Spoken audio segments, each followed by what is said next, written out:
మరొక వార్త చూస్తే హాల్ టికెట్స్ జారీలో తెలంగాణ ఇంటర్ బోర్డు వైఫల్యం బయటపడింది.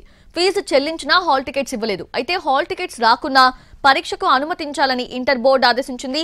సీజీజీలో టెక్నికల్ ఇష్యూతో హాల్ టికెట్స్ జనరేట్ కాలేదంటున్నారు అధికారులు. విద్యార్థులంతా పరీక్షకు హాజరయ్యేలా చూడాలని ఇంటర్ బోర్డు ఆదేశించింది.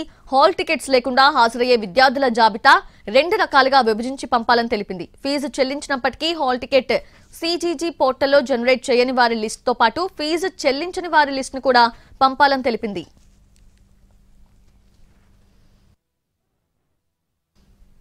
మరొక వార్త చూస్తే హాల్ టికెట్స్ జారీలో తెలంగాణ ఇంటర్ బోర్డు వైఫల్యం బయటపడింది.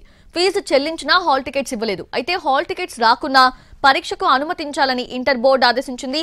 సీజీజీలో టెక్నికల్ ఇష్యూతో హాల్ టికెట్స్ జనరేట్ కాలేదంటున్నారు అధికారులు.